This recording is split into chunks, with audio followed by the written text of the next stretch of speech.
Hello, আমি সুস্মিতা বলছি। হ্যাঁ, দেখুন না, আমি একটা ঘটনা বলছি, বলতে পারেন আমার বন্ধুই। হ্যাঁ, খুব কষ্টের জীবন, সেটা শুনলে অবাক হয়ে যাবেন। যাই হোক, কম বয়সেও একটা জায়গায় চাকরি করতো। সেখানে তাদের প্রেম হয় কোনো একটা ছেলের সঙ্গে, এবং সে বিয়ে করে ঘর সংসার শুরু করলো। স্বামী স্ত্রী প্রত্যেক দিন, অর্থাৎ আমার বন্ধু আর তার স্বামী প্রত্যেক দিন বাড়িতে একই সঙ্গে বাড়ি ফিরতো, একই জায়গায় চাকরি করতো, একই সঙ্গে বাড়ি ফিরতো। বাড়ি ফিরে প্রত্যেক দিন ওর স্বামী সোফাতে আরাম করে হাত পা ছড়িয়ে বসে বলতো বউকে, এক কাপ চা করে নিয়ে এসো তো। ও প্রত্যেক দিন চা করে নিয়ে আসতো। তারপরে একদিন বলল যে, আমরা এক জায়গা থেকে একই কাজ করে একই সময় একসাথে বাড়িতে ফিরছি, কোথায় তুমি তো আমাকে কোনোদিন বলো না যে, আমি তো কোনোদিন তোমাকে বলি না এক কাপ চা করে দাও তো। একই কাজ তো করছি, বা তোমার পরিবারও তো আমাকে করে দিতে পারে, তোমার পরিবারে তো সবাই রয়েছে, সবাই মানে সক্ষম মানুষ। তখন ও বলল, তার স্বামী বলল, এটা পরিবারের স্ত্রীর এটা দায়িত্ব, তোমাকে করতেই হবে। বলে, বাহ, এ কী রীতিনীতি! হ্যাঁ, সেটা আমি জানি না। সে দিনের পর দিন এইভাবে ওকে হুকুমের পর হুকুম দিয়ে দিয়ে ওকে দিয়ে কাজ করাতো, তার দাপটটা খুব ছিল। তারপরে যখন দেখছি আর পেরে উঠছে না, পেরে পারার থেকে বড় কথা কি জানেন, একটা অসম্মানজনক আচার আচরণ।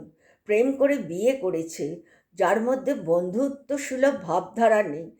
আজ আমি এক সপ্তাহ ধরে বউটাকে দিয়ে চা বানিয়ে আমি খাচ্ছি, কিন্তু আমি তো সপ্তাহে একদিন ওকে চা করে খাওয়াতে পারি, রোববার দিনটা।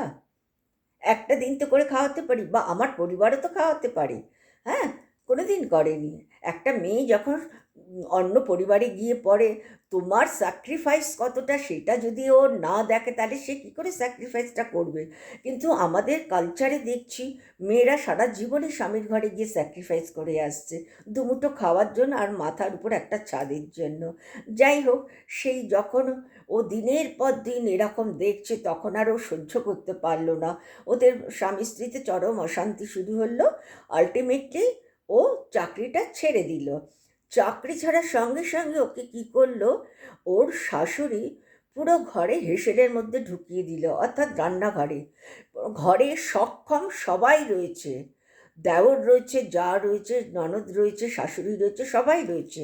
ওকে রান্নাঘরে ঢুকিয়ে ওকে এ টু জেড করানো শুরু করে দিল, এবং ওকে একা কোথাও ছাড়তো না।